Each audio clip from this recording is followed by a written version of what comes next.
दोस्तों, त्यागी trading tips में आपका स्वागत है। बात करने वाले हैं टाटा स्टील की। और टाटा स्टील के अंदर जो अभी हाल फिलहाल में दोस्तों एक न्यूज़ आई थी मर्जर को लेके, 7 कंपनियां इसके अंदर मिलने वाली हैं। उस वीडियो को बनाने के बाद उसमें मुझे एक कमेंट रिसीव हुआ। एक सब्सक्राइबर ने बोला कि आपने जो बोला है ये 7 कंपनी जो मिली है इससे टाटा स्टील को कोई प्रॉफिट होने वाला नहीं है, यानी कि चैलेंज किया है। बहुत अच्छी बात है। मैं तो ये चाहता हूँ कि गुरु गुड़ ही रहे, मैं गुड़ ही रहूं और आप चीनी बन जाएं, यानी कि आप मुझसे भी ज़्यादा नॉलेजेबल बन जाएं, बहुत ज़्यादा नॉलेज आपके अंदर आ जाए। तो जो चैलेंज करते हैं उनकी बात अगर सही भी हो या गलत भी हो, चैलेंज करना आपको आना चाहिए। मतलब कि आप चैलेंज कर रहे हैं, मतलब कि आप किसी स्टॉक के अंदर घुस रहे हैं, आप तैयारी कर रहे हैं, प्रिपरेशन कर रहे हैं, वो मुझे बहुत अच्छा लगता है। तो उन्होंने चैलेंज किया है। अब यहाँ पर यह भी सिद्ध करना पड़ेगा कि जो 7 कंपनियों को इसके अंदर जो मिल रही हैं उनका कर्ज भी इसके अंदर मिलेगा। ठीक है, जो 7 कंपनी होंगी उनका कर्ज भी इनके अंदर मिलेगा। तो उसने चैलेंज किया है कि जो कर्ज इनके अंदर मिल रहा है, जो 7 कंपनियां जो हैं जिन पर कर्ज है, तो आप कैसे कह सकते हैं कि ये शेयर भागने वाला है। ठीक है, ये बात समझ में आ गई। ठीक है, अब इसका सॉल्यूशन भी सुनेंगे कि इसका सॉल्यूशन क्या है, उसको भी यहाँ पर कवर करने वाले हैं। दूसरा क्या है, ये शेयर क्यों गिर रहा है, इसका जवाब। यानी कि 2 सवाल। पहला कि जो 7 कंपनियां हैं उनके ऊपर कर्ज होगा, ऑब्वियसली बात है। सारी अदानी जितनी भी बड़ी बड़ी कंपनियां हैं सभी के ऊपर कर्ज है। टाटा स्टील के ऊपर भी कर्ज है। यहाँ पर अभी लगभग 99,000 करोड़ का कर्ज था इस कंपनी के ऊपर। वो घटते घटते अब 54,000 करोड़ का कर्ज रह गया है। ठीक है, तो ये घबराने वाली बात नहीं। साथ ही कंपनी ने बोला कि लगभग 8,000 करोड़ का, राउंड फिगर में 8,000 करोड़ का कर्ज हर साल कम भी करेगी कंपनी, ये प्रॉमिस किया हुआ है।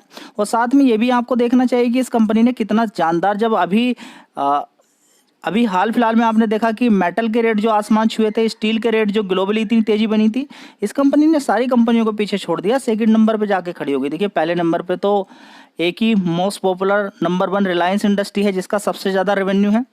ये कंपनी ने सारी कंपनियों को पीछे छोड़ के दूसरे नंबर पे खड़ी हो गई थी रेवेन्यू के मामले में। यानी कि कभी भी आप इस कंपनी के अंदर देखेंगे इंटरनेशनल लेवल पे, अगर कभी भी इन फ्यूचर 1 महीने बाद या 2 महीने या 3 महीने बाद मेटल के रेट बढ़े तो फिर इस शेयर को भूल जाइएगा कि आपको यहाँ पर मिलने वाला, कहाँ पहुंचेगा भूल जाइए।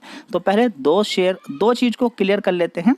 पहला देखिए, एक तीसरा पॉइंट भी यहाँ पर और क्लियर करेंगे। एक बार एक क्वेश्चन आ रहा है, क्या यहाँ पर खरीद लूं इसको या नहीं खरीदूं, एवरेज बनाऊं या नहीं बनाऊं। ठीक है, कितने शेयर खरीदूं। देखिए कितने सारे क्वेश्चन बढ़ते जा रहे हैं, इनका सभी का आंसर मिलेगा। ठीक है, 7 कंपनी जो मिली है उनके कर्ज का क्या इफेक्ट पड़ेगा, नहीं पड़ेगा या पड़ेगा, उसका जवाब यहाँ पर देना है। क्यों गिरा शेयर अभी, उसका तो पहले देख लेते हैं गिरा क्यों। आज के अलावा यानी कि 29 तारीख तक मार्केट गिरा क्यों था। एफआईज विदेशी निवेशक मार्केट को नीचे गिरा रहे थे अपना माल निकालकर। कैसे निकाला उन्होंने माल। 29 तारीख को मार्केट गिरा, 3,599 करोड़ का माल बेचा। 28 सितंबर को मार्केट गिरा, उन्होंने 2,772 करोड़ का माल बेचा। 27 सितंबर को मार्केट गिरा, 2,823 करोड़ का माल बेचा। 26 सितंबर को मार्केट गिरा, उन्होंने 5,000 करोड़ का माल बेचा।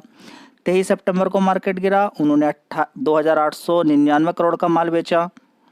इसके अलावा देखें 22 सितंबर को मार्केट गिरा, 2,509 करोड़ का माल बेचा। जोड़ते रहिएगा कि कितने करोड़ का माल बेच दिया है। ठीक है, सबसे पहले कोई शेयर गिर रहा है, नहीं मैं तो बहुत पागल हो गया हूं, मैंने क्यों खरीदा, ये उल्टी सीधी दिमाग में लाने से अच्छा है कि पहले मार्केट के बारे में देख लीजिए, क्या ट्रेंड चल रहा है, ग्लोबली क्या चल रहा है, क्या नहीं चल रहा है। बस शेयर खरीद लिया है, प्राइस को देख रहे हैं, बस ऐसे ही अंध होकर, बिल्कुल बिल्कुल अंधेरे में, जैसे कि कुछ नॉलेज नहीं है। ज्ञान बढ़ाओ अपना, लाइट आएगी आपके दिमाग में, रोशनी, आपके दिमाग की लाइट इतनी ज़्यादा जलेगी कि आसपास के लोग भी उसमें कोई काम कर सके। इतनी ज़्यादा लाइट को जलाइए अपनी। 21 सितंबर को 461 करोड़ का माल बेचा, इसलिए मार्केट गिरा। पूरा मार्केट ही गिरा, इसलिए पूरा मेटल सेगमेंट गिरा, इसलिए टाटा स्टील भी गिरा। कोई नई बात हो गई, ऐसा कोई पहली बार हो रहा है।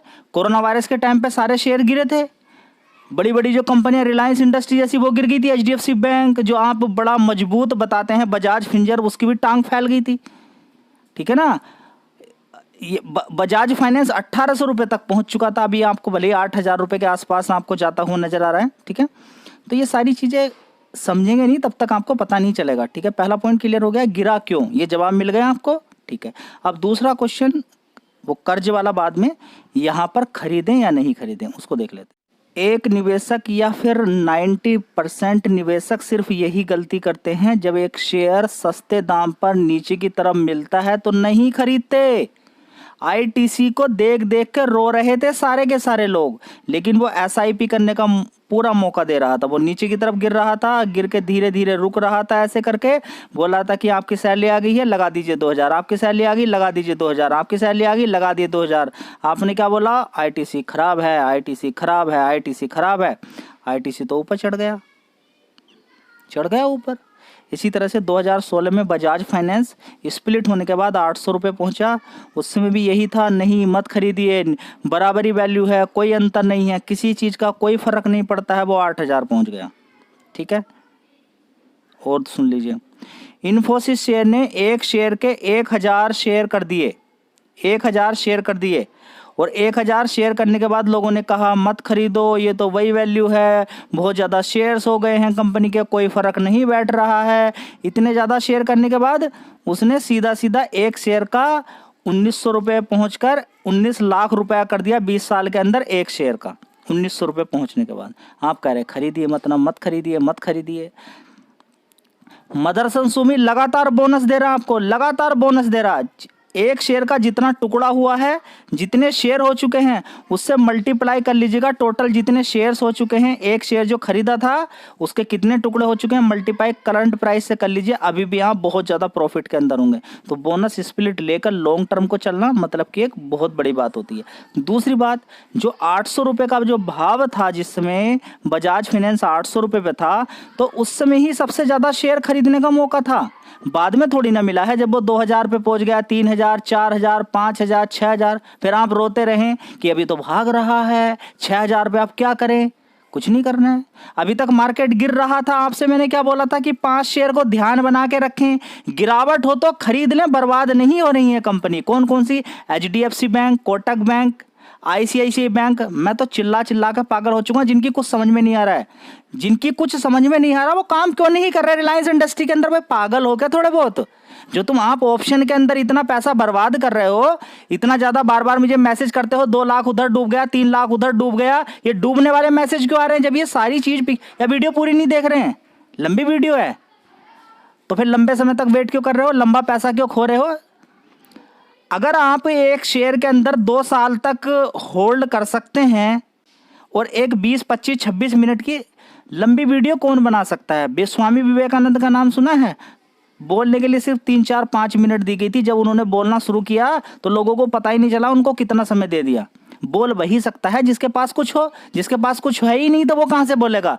और जब बोलेंगे तो वीडियो लंबी होगी। पता नहीं कैसे कैसे कमेंट करते हो आप। इतनी मोटी मोटी किताबें जो होती हैं, जो लोग नोट्स बनाकर दे रहे हैं, उनके अंदर पूरा विस्तार से एग्जाम्पल के थ्रू सारी जानकारी देती हैं। जब फिजिक्स, केमिस्ट्री, मैथ की, तभी वे बड़ी बड़ी मोटी मोटी किताबें होती हैं। उनको जो डीपली सही से सारा पढ़ता है, फिर उसको देखने की जरूरत नहीं पड़ती। एग्जाम्पल क्यों दिए जाते हैं? ताकि आपके माइंड में कुछ चीज़ बैठ जाए। ठीक है, ये एग्जाम्पल क्यों दिए जा रहे हैं आपको? ताकि आपके दिमाग में जो इधर उधर के क्वेश्चन आ रहे हैं कि खरीद के होल्ड करूँ क्या नहीं खरीदूँ, अब जिनके दिमाग में बहुत ज़्यादा अफलातून मचा हुआ है, बहुत ज़्यादा वाइब्रेशन है, तो दिमाग से एक चीज़ निकाल दीजिए कि ये शेयर 150 रुपये तो चला ही जाएगा। बस अब 150 रुपये तक ही आप होल्ड कर लीजिए। उसके ज़्यादा आपके अंदर कैपेबिलिटी है ही नहीं शेयर को होल्ड करने की। 150 रुपये से कैसा पैसा बन जाएगा? जिसके पास 50 लाख है, मैं 50 लाख का ही एग्जाम्पल दूंगा, जिसके पास 50 लाख रुपये हैं उसके 25 लाख बन जाएंगे। और खोपड़ी घूम गई? नहीं घूमी? अभी और घुमाता हूँ। जिसके पास 1 करोड़ रुपए यहाँ पर जिसने इन्वेस्टमेंट किया है, 1 करोड़ रुपया जिसने इन्वेस्टमेंट यहाँ पर किया है, उसको 50 लाख रुपए मिल जाएंगे आने वाले 4-5 महीने के अंदर, 3-4 महीने के अंदर। क्योंकि 150 रुपये तो ये पहुँचेगा ही पहुँचेगा। ये थोड़ा सा पक्का 99% चांस इस चीज़ के हो गए हैं। ठीक है, अब आपके दिमाग से निकल गया कि खरीदें क्या नहीं खरीदें। भाई जिसको नहीं 300, 400, 500 रुपये नहीं देखना है, और यहाँ पे बहुत ज़्यादा दिमाग के अंदर वाइब्रेशन मच रहा है कि 105 रुपये पे था और ये शेयर 196 या 95 पे क्यों पहुंच गया? भाई थोड़ा सा वेट कर लो। मार्केट के अंदर ऐसे ही चलता है। नए हो क्या? बिल्कुल। अगर नए हो तो आपका क्वेश्चन जेन्युइन बनता है। अगर 2-3 साल या 4-5 साल आपके हो गए तो मार्केट के अंदर देखते नहीं गिरावट से कितना फायदा होता है। और दूसरी बात, एक बात बताइए, किसी ने अगर 105 पे खरीदा है और किसी ने उसी बंदे ने फिर 96 पे खरीदा है, तो 96 से अब 105 रुपये से 155 रुपये पे 50% के रिटर्न मिलेंगे, और 96 से कितने पे मिल जाएंगे, 96 से तो और जल्दी मिल जाएंगे, यानी कि 150 रुपये से पहले मिल जाएगा, 140-45 भी मिल जाएगा। समझ में बात आ गई आपको कि नीचे गिरने से कितना बड़ा फायदा है। पैसा तो होना चाहिए ना, सारा पैसा तो ऊपर ही लगा दिया, नीचे गिरावट का तो पता ही नहीं, गिरावट भी हो सकती है, लेकिन ज़्यादा बड़ी गिरावट है। आज आपको लेवल मिल रहा है, लेकिन टाइम के अकॉर्डिंग ये लेवल नहीं मिलेगा।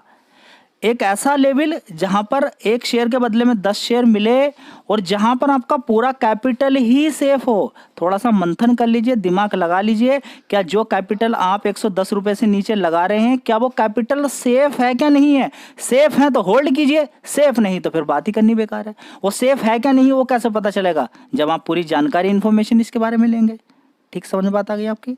तो यहाँ पर कैपिटल सेफ है जो आप लगाने वाले हैं।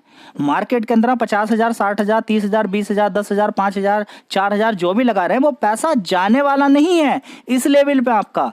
कभी किसी ने HDFC बैंक के अंदर 300 रुपये पे खरीदा था, क्या वो अब 300 रुपये जाने वाला नहीं ना। तो ऐसे ही आप ये 100 रुपये के लिए रोएंगे 4 साल के बाद, 3 साल के बाद। क्यों? क्योंकि अब जिसने 100 रुपये पे खरीद लिया है, मान लीजिए कि इसने 1,000 शेयर खरीद लिए हैं, अब उसका कैपिटल सेफ हो गया, क्योंकि जब भी 400-500 पे पहुंच जाएगा, बहुत कम प्रोबेबिलिटी है फिर 100 रुपये पे लौट का है। देखिए मार्केट के बारे में कुछ नहीं कहा जा सकता है, अप एंड डाउन देखने को मिलता है, लेकिन एक बढ़िया कंपनी जो इस तरह से ग्रोथ करती जा रही है और इसके अंदर क्या पोटेंशियल है अभी वो भी बारे में बात करेंगे। ठीक है, सारे क्वेश्चन आपके समझ में आ गए। एवरेज भी बनाइए खूब, गिरावट मिलती है और खरीदिए, होल्ड कीजिए। यहां पर पैसा ही सेफ है आपका, जो मूलधन लगा रहे हैं आप। दिमाग से निकालिए सारी गंदगी निकालकर बाहर फेंकिए। जो आप इतना दिमाग लगा रहे हैं ना, और जो मैसेज करके दूसरों को रिप्लाई कर देते हैं कि नहीं ये तो बर्बाद हो जाएगा, ये हो जाएगा, थोड़ा सा बुद्धि लगाइए पहले। ठीक है, दूसरे नंबर पे पहुंच चुकी थी, 5-6 हजार कंपनियों को छोड़ने के बाद दूसरे नंबर पे खड़ी हो चुकी थी। इस कंपनी की इतनी है 2,52,000 करोड़ का रेवेन्यू इस कंपनी ने निकाला है। ठीक है ना, चारों क्वार्टर को मिला के। और इसके पहले की अगर बात करें तो पिछले साल 53,000 करोड़ का था, इस समय 63,000 करोड़ का रेवेन्यू निकाला है। और इससे पहले वाले क्वार्टर की अगर बात करें तो 63,000 करोड़ का रेवेन्यू था। ठीक है, क्वार्टरली बेसिस की अगर बात करें तो 63,000 करोड़, 63,000 करोड़ का रेवेन्यू और 53,000 करोड़ का रेवेन्यू होता है कुछ, समझे। पूरे चारों क्वार्टर को मिलाकर 2,53,000 करोड़ से भी ज्यादा का। तो ये बात समझ में आ गई। 1,000 करोड़ के नेट कैश फ्लो इस कंपनी के पास है। ठीक है, अब एक क्वेश्चन जिसने चैलेंज किया है, चलिए चैलेंज जिसने किया है वो ध्यान समझिए कि जो 7 कंपनी है इनमें कर्ज है। हाँ मानता हूं मैं कर्ज है, लेकिन इन 7 कंपनियों के पास रिजर्व बहुत ज्यादा है। कर्ज तो है कम, रिजर्व है ज्यादा, तो फिर वो कोई दिक्कत नहीं है उसके अंदर। समझ में बात आ गई आपकी। पॉजिटिव चीज भी सोचिए कि जब एक कंपनी है विप्रो, ये 10,000 रुपये पर हायर किया, ये 20,000 रुपये किया है, ये 25,000 रुपये किया है, और ये 5 लाख पे किया है। ठीक है, ये 5 लाख पे जो किया है ना, ये कौन है जानते हो? ये कौन है आपको कमेंट बॉक्स में बताना। गूगल का CEO कौन है? ठीक है, इंडियन पर्सन ही है। गूगल का CEO कौन है? गूगल का CEO कौन है? और वो जॉब जब छोड़ना चाहता था, उसको जॉब छोड़ के ना उसको प्रमोशन कर दिया गया, और साथ में जो पूरे इंडिया से, पूरे वर्ल्ड से जो पूरी जानकारी इन्फॉर्मेशन ली कि क्या इनको निकाल दें, तो 99% फेवर में ये आया कि इनको मत निकालिए, गूगल इनके बिना अधूरा है। उस पर्सन का नाम आप कमेंट बॉक्स में बताइए कि कौन है। इंडिया का ही पर्सन है। ठीक है, दूसरी कंपनियां जो थी वो उसके चक्कर में लगी हुई थी उसको लेने के लिए। समझिए पहले बात को। जो बड़ी सॉफ्टवेयर की दूसरी कंपनियां थी वो लगाकर बैठी हुई थी कि कब ये यहाँ से निकले और हम इसको बुला लें अपने में, लेकिन नहीं, गूगल ने प्रमोशन कर दिया, सैलरी भी बढ़ा दी। तो आपको ये समझना जरूरी है कि जब बड़ी 7 कंपनियां आ रही हैं, आप ये तो देख रहे हैं उनका कर्ज आ रहा, लेकिन आप ये नहीं देख रहे कि उनके अंदर प्रोडक्शन से कितना बड़ा बेनिफिट देखने को मिलेगा। इन 7 कंपनियों को मिलने से सबसे बड़ी सिनर्जी, यानी कि एक सहयोग होता है। 2-3 जब संगठन मिलते हैं कुछ अच्छा काम करने के लिए, बड़ी बड़ी कंपनियां मिल जाती हैं एक साथ अच्छा काम करने के लिए, तो ये बड़ा बेनिफिट मिलेगा, सिनर्जी। दूसरा, स्पीड बढ़ेगी, स्पीड बढ़ेगी, काम की ओर ज़्यादा स्पीड बढ़ेगी। तीसरा, सेविंग होगी यहाँ पर। तीसरा, सस्टेनेबिलिटी होगी। तीसरा, और भी बहुत सारी चीज़ें यहाँ पर देखने को मिलेगी सेविंग्स के अलावा। क्यों? क्योंकि इतने ज़्यादा डिपार्टमेंट होने की वजह से कोई मैनेजर लेवल, कोई सीनियर मैनेजर लेवल है, वो वहाँ पर पैसा बचेगा। साथ ही जो अभी तक अलग अलग कंपनियों की जो माइंस अलग अलग अलॉट की जाती थी, उसमें अलग अलग पैसा देना पड़ता था सरकार को रॉयल्टी के रूप में। 700 करोड़ रुपया बचेगा, एक 1500 करोड़ रुपया बचेगा। इतना सारा पैसा बचने वाला है इन कंपनियों के मर्जर से। समझिए पहले बात को, ठीक है। तो इन कंपनियों का रिजर्व बहुत ज़्यादा है, समझ लीजिए पहले। रिजर्व ज़्यादा है, बोरोइंग कम है, तो इसलिए कोई फर्क नहीं पड़ता है। लेकिन हाँ, जिसने क्वेश्चन पूछा, उसका जवाब ये दे दिया गया है। जिसने क्वेश्चन पूछा यानी कि वो मेहनत कर रहा है। आप क्या कर रहे हैं? आप ये कर रहे हैं कि मैंने तो बोला था। एक हमेशा मुझे कमेंट करता है, त्यागी जी मैंने बोला था कि ये शेयर 95 रुपए तक जाएगा। भाई तूने कौन से तीर मार लिए कि 95 रुपए तक ये जाएगा बोल के? पूरा मार्केट ही नीचे की तरफ जा रहा है। ये इस तरह के कमेंट के कुछ नहीं बात बताइए कि आप टाटा स्टील के बारे में क्या चीज नहीं जानते हैं, वो लिखें, दूसरा का भी फायदा होगा कुछ इसमें। ये नीचे गिरेगा ऊपर जाएगा, बस पूरी जिंदगी ऊपर नीचे, तो पूरा स्टॉक मार्केट ऊपर नीचे ही हो रहा है। ये अभी यहाँ पर है, 5 साल बाद आपको 500 पे दिखाई देगा, तो कौन से तीर मार लिया आपने? नीचे ही गिरेगा। रिलायंस इंडस्ट्री, HDFC बैंक आपने नहीं खरीदा, कोई आपने झंडे गाड़े, कोई क्या फायदा निकला? कितनी बार गिरे हैं अभी? आज भी कल परसों गिर रहे थे, आज फिर 1000 पॉइंट खड़ी हो गई निफ्टी 50, बैंक निफ्टी। क्या मिला आपको? धीरे धीरे खरीदने के लिए बताया गया इन बड़ी कंपनियों में। रिलायंस इंडस्ट्री में काम नहीं कर रहे लोग। जिसको कुछ समझ में नहीं आ रहा रिलायंस इंडस्ट्री में क्यों नहीं काम कर रहे भाई आप, आपको जब समझ में नहीं आ रहा है, देखिए पहले मैं आपको बोल रहा हूँ कि मार्केट में सेविंग करने का प्रैक्टिस कर लीजिए। थोड़ा थोड़ा करके अच्छी कंपनी के अंदर खरीद लीजिए। डिक्सन टेक्नोलॉजी देख लीजिए, नौकरी का शेयर है उसके अंदर देख लीजिए। आप इन सबको छोड़िए, मैंने 3 शेयर आपको बता रखे हैं, HDFC bank, Kotak bank, SBI bank. इन शेयर के अंदर इस तरह से काम करते रहिए। साथ में रिलायंस इंडस्ट्री है, TCS है, कितनी सारी कंपनियां हैं, पता नहीं आपका दिमाग कहाँ। हिंदुस्तान यूनिलीवर इसी तरह से लेके लगातार नीचे 1800 रुपये से भाग के 2600 रुपये पहुंचने वाला है। पैसा नहीं बनना जी। ITC नीचे गिरा हुआ तो ऊपर की तरफ भाग रहा है, नहीं बनना जी। आज IEX और टाटा पावर आपको मिल रहे हैं, कल को नहीं मिलेंगे, पैसा नहीं बन रहा है। पैसा आपकी गलती से नहीं बन रहा है। क्यों? क्योंकि आपको बहुत जल्दी पैसा बनाने की है और आपके अकॉर्डिंग कंपनी बर्बाद होने वाली है। आज तक 20, 25, 30 साल, इतने साल हो गए मार्केट को, 40 साल, 50 साल, कंपनी तो जो डूबने वाली है डूब रही है। स्टॉक कंपनी को देख लीजिए ना, चेक कर लीजिए आप कंपनी कैसी खरीदते हैं। आप कंपनी ऐसी खरीदते हैं, देखिए ये शेयर है, ऐसे ऐसे मैसेज आ रहे हैं मेरे पास कि मेरा 6-7 लाख रुपए डूबा है, इस शेयर ऐसे खड़ा हो गया था, मैंने इसको ऐसे यहाँ पर गिरावट पे। भाई तुझे समझ नहीं आया, शेयर का भाव ऐसा था, ये 1 रुपए का शेयर था, 30 रुपए जब ये पहुंच गया तब तू इसे खरीद रहा है नीचे की साइड में गिरते हुए। कंपनी को प्रॉफिट नहीं, कंपनी का रेवेन्यू नहीं बन रहा है, नेट प्रॉफिट नहीं बढ़ रहा है, आप उस शेयर को खरीद रहे हैं। समझ में नहीं आ रहा कुछ आपकी? क्यों गलती कर रहे हैं ऐसी? क्या परेशानी आ रही है आपको? कॉल पुट के अंदर क्या काम करने की जरूरत पड़ रही है आपको? कुछ भी हो सकता है। आज पुतिन 5:30 बजे देखिए अनाउंसमेंट कुछ इस तरह का कुछ उल्टा आ गया तो मंडे के दिन फिर मार्केट गिर जाएगा। हिसाब से खरीदिए, थोड़ा खरीदिए। दिक्कतें परेशानी नहीं है इंडिया के अंदर, दैट इज द फाइन, बढ़िया अच्छी है। आने वाले टाइम में इंडिया हमारा बहुत ज़्यादा ग्रोथ करता हुआ नजर आएगा। लेकिन आप तो अपना पैसा सारा का सारा विदेशों को दे रहे हैं, इंडिया कहाँ से ग्रोथ करेगा? आप तो इंडिया को पीछे लेके जा रहे हैं। जब आपके अकाउंटों में ही पैसे नहीं रहेंगे तो इंडिया तो वैसे ही गरीब हो जाएगा। आप क्या अभी 5वें नंबर पे हैं? आपकी वजह से आप जो कॉल पुट मार रहे हैं, जो आप नुकसान उठा रहे हैं। अच्छी बात है, आपने आज मार्केट के अंदर तेजी बनी, आपने 10:30 बजे तक मार्केट के अंदर बैठ के ये देखा कि क्या न्यूज़ है। न्यूज़ के बेस पे आपने कम से कम लॉजिकली कुछ काम किया। न्यूज़ में जैसे ही अनाउंसमेंट हुआ कि रेपो रेट के अंदर रेट ऑफ इंटरेस्ट, RBI ने इंटरेस्ट रेट बढ़ा दिए हैं 50 बेसिस पॉइंट के, तो उसके अंदर अब कितना हो गया है? 4.90 हो गया है। पहले 4 पॉइंट कितना था? 40 था।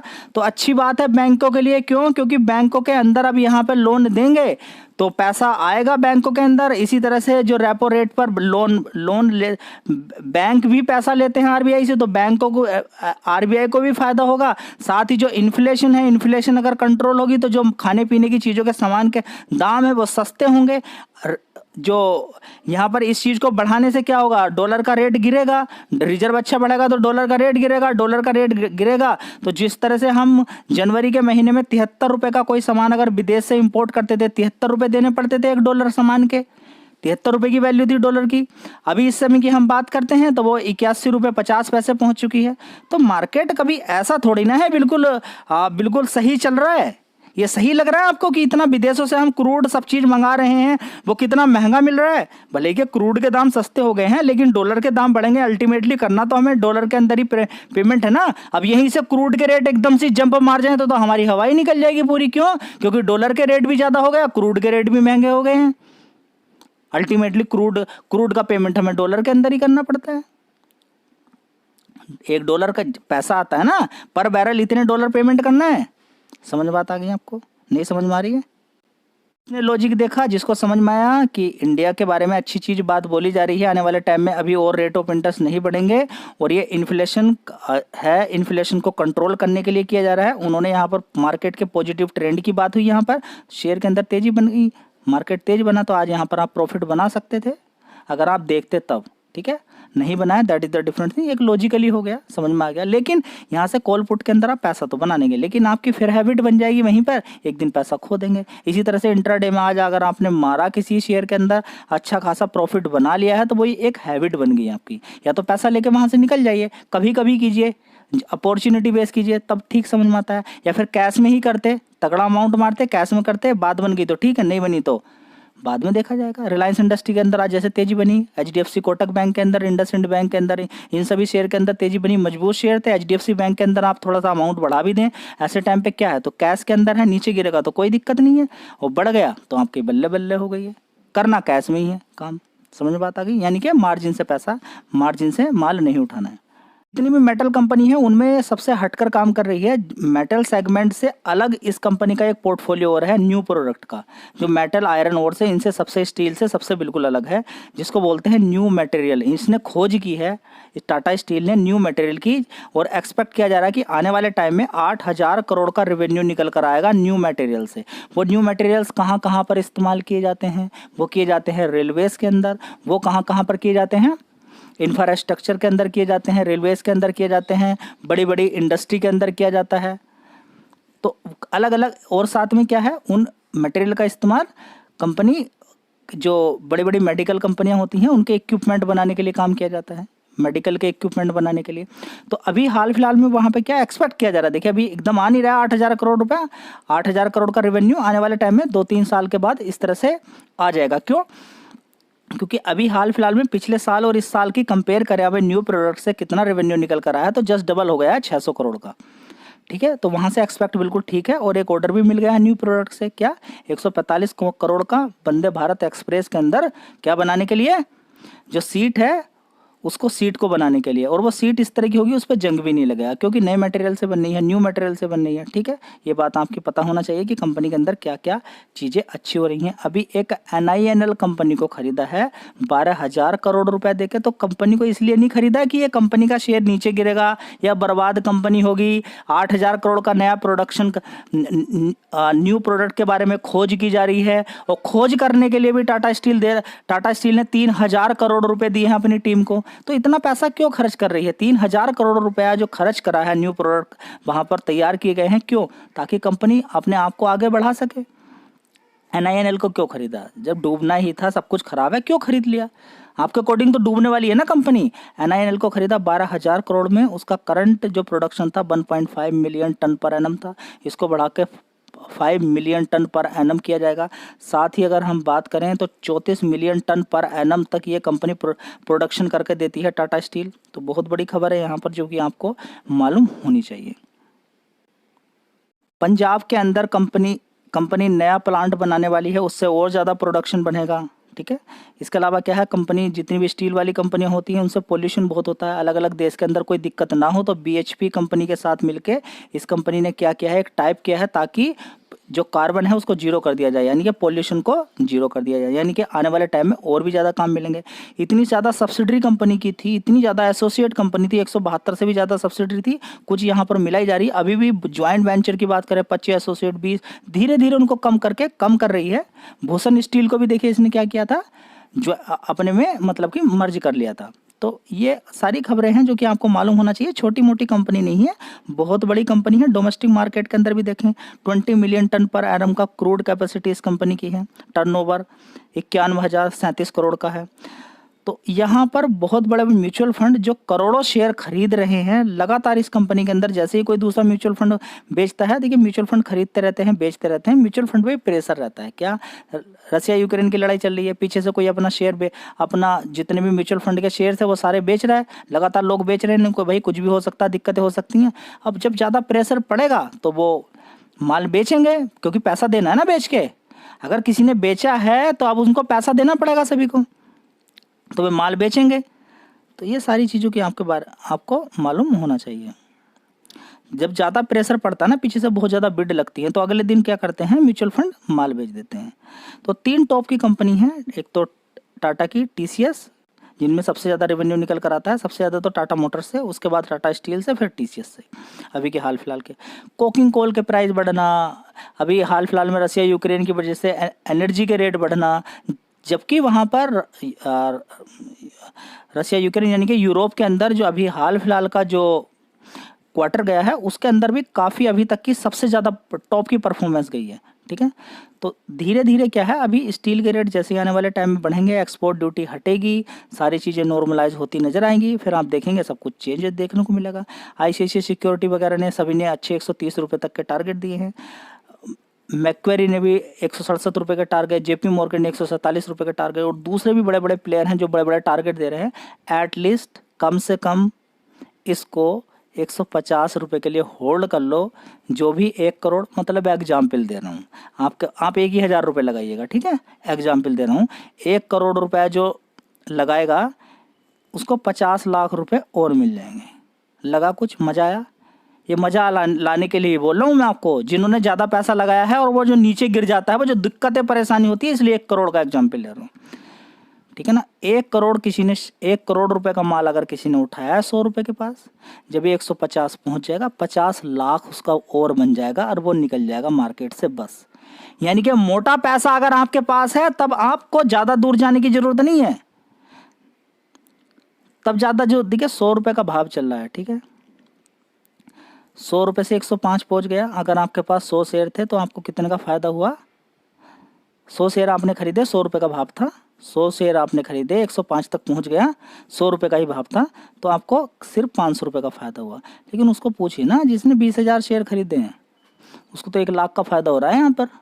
तो समझ रहे हैं आप, ये सारी कहानी किसकी है? खेल की है कि ये लेवल जल्दी से बाद में आप मिलेगा नहीं। तो बहुत बड़े बड़े प्लेयर हैं यहाँ पर आपका माल निकलवा के खुद खरीदना चाहते हैं। अरे भाई, आपको वो क्यों पैसा देंगे? कोई इतना रहम खाने वाले है क्यों? वो तो ऐसे ही घुमाते रहेंगे इसको, यूं करके ऐसे, जब आप बिल्कुल बोर हो जाएंगे निकल के छोड़ देंगे, भाई टाटा स्टील से तो पैसा ही नहीं बनेगा, तब इसको फुर कर देंगे। मार्केट को बढ़ने में टाइम लगता है, सिर्फ 3 महीने में 300 रुपये पहुंचेगा, सिर्फ 3 महीने के अंदर से। 1 महीने 15 दिन के अंदर भी 300 रुपये पहुंच सकता है। कर लोगे, रोक लोगे आप? सर्किट के साथ अगर ऊपर को भागेगा तो आप बहुत सारे शेयर्स में आपको ऐसे दिखा देता हूँ और एग्जाम्पल दिए भी हैं। 12 रुपये से सीधा कितने पहुंच गए हैं? 200 रुपये तक पहुंच गए हैं सिर्फ 3 महीने के अंदर। 12 रुपये से 200 रुपये। तो इस शेयर के अंदर तो बहुत ज़्यादा पोटेंशियल, उनके अंदर तो कुछ हो ही नहीं रहा है। उनके अंदर तो सेल्स भी जीरो है, रेवेन्यू भी उनका जीरो है, पिछले 3 साल से बहुत तक भाग गए हैं। एक बेकार कंपनियां जिनके अंदर कुछ हो ही नहीं रहा, भागना गिरना आपके हाथ में नहीं है, बड़े प्लेयर्स के हाथ में होता है। तो शांति के साथ चुपचाप बैठ के खेल देखिए। खेल के अंदर घुसने की ज़्यादा जरूरत नहीं है। घुसना है तो कंपनी के अंदर घुसिए, देखिए कंपनी के अंदर काम क्या चल रहा है। अगर इस प्राइस के अंदर घुसोगे ना तो यह है बंदर, यह है काली घटा, यह है गिरगिट, यह है धोखेबाज। प्राइस नहीं समझ पाओगे, कोशिश करोगे उठा के फेंक देगा। इंट्राडे के अंदर कोशिश करते ना, कीजिए, कितनी कोशिश करेंगे, एक बार बनेगा। 22 दिन का सेशन होता है, 11 बार प्रॉफिट, 11 बार नुकसान, ब्रोकरेज देकर बैठ गए महाराज जी आप। यही चलेगा, ठीक है। वीडियो अच्छी लगी लाइक शेयर कर दीजिएगा। टेलीग्राम चैनल का लिंक डिस्क्रिप्शन बॉक्स में है, आप ज्वाइन नहीं कर रहे हैं, जहां पर इतनी सारी जानकारी इन्फॉर्मेशन आपको दी जा रही है। FIDIs का डेली डेटा दिया जा रहा है। आपको बहुत ज़्यादा परेशानी हो रही है, परेशानी छोड़ दीजिए, जल्दी से ज्वाइन कर लीजिए। टेलीग्राम चैनल का लिंक डिस्क्रिप्शन बॉक्स में ज्वाइन कर लीजिए। वहीं पे आपको आपकी सुविधा के लिए जीरोधा कंपनी का लिंक दिया गया है, जिनको एक शेयर खरीदने में बहुत ज़्यादा दिक्कत होती है, जो बिल्कुल अब तक परास्त हो चुके हैं। उनकी सिर से धुआं निकल चुका है स्टॉक मार्केट के अंदर। देखिए हर किसी के अंदर स्टॉक मार्केट के लिए अलग अलग निगेटिविटी है। जिसके लिए निगेटिविटी बिल्कुल जीरो या कम हो जाएगी या 5% या 10% रहेगी, वो ज़्यादा पैसा कमाता है। अगर 90% तक स्टॉक मार्केट को लेकर आपके लिए निगेटिव है और आप एक अच्छी कंपनी का स्टॉक देखने के बाद हमेशा डरते रहते हैं, तो वो उसका सॉल्यूशन मैंने ढूंढ लिया है। डिलीवरी बिल्कुल जीरो होनी चाहिए, ब्रोकरेज जीरो हो, कोई पैसा आपको ना देना पड़े, जीरो ब्रोकरेज होना चाहिए बिल्कुल डिलीवरी के अंदर। एक इंट्राडे होता है आज ही के आज, अगले दिन के लिए डिलीवरी, मतलब आज के अलावा जब भी बेचेंगे। तो वहाँ पर अगर आपका ब्रोकरेज नहीं लगता है तो मतलब आप एक शेयर भी खरीद सकते हैं, मतलब कि जीरो ब्रोकरेज आपको देना है। एक एक शेयर खरीदते रहें, होल्ड कर लीजिए। एक शेयर में आपको क्या कोई कर सकता है। अगर रिलायंस इंडस्ट्री के आपको 5-10 शेयर नहीं खरीदने हैं, एक बंदा बार बार परेशान मुझे कर रहा है, कई बार मैसेज कर चुका है कि मैं एशियन पेंट्स को खरीदूं क्या नहीं खरीदूं। अरे मेरे भाई पहले एशियन पेंट को खरीदना ना खरीदना कब पता चलेगा। मैं आपको समझा समझा कर परेशान हो चुका हूं कि कंपनियों के बारे में गूगल पे सब कुछ लिखा हुआ है। एशियन पेंट को आपको खरीदना है, एशियन पेंट के बारे में पढ़ लीजिए। सबसे आसान क्या कि जितनी भी पेंट की कंपनियां हैं उसमें 50% रेवेन्यू, 50% मार्केट शेयर इसका है, यानी कि 50% माल इसी कंपनी का बिकता है पूरे ऑल ओवर इंडिया के अंदर, और 50% में और सारी पेंट की कंपनियां आती हैं। तो ये गिरेगा क्यों? वो गिरने का कोई कारण तो होना चाहिए ना। अब दीपावली भी आने वाली है, क्यों गिरेगा? लेकिन वो हाई पे है तो आप एक शेयर खरीद लीजिए ना। वहाँ पर गिरेगा तो और थोड़ा सा एक खरीद लीजिएगा। जरूरी है वहाँ पर 50-60 लाख रुपए का, 2 लाख का, 3 लाख रुपए का एक ही एशियन पेंट के बारे में किसी ने बता तो दिया, लेकिन ये भी तो समझिए कि वो इतना ऊपर क्यों है। ग्लोबली काम होता है उसका, बहुत ज़्यादा टॉप का कंपनी काम है। और भी दूसरी कंपनी है जो सस्ते में है, उनको भी आप देख सकते हैं। बर्जर पेंट वगैरह देख सकते हैं, इंडिगो देख सकते हैं, दूसरी कंपनियां भी आप बर्जर पेंट पे नज़र बना के रख सकते हैं।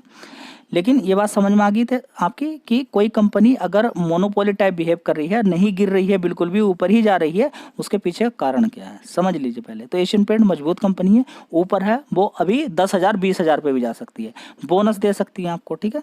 तो इसलिए एक एक शेयर करके उस कंपनी का भी खरीद सकते हैं क्योंकि मजबूत कंपनी है। वीडियो अच्छी लगी लाइक शेयर कर दीजिएगा। जय हिंद, वंदे मातरम।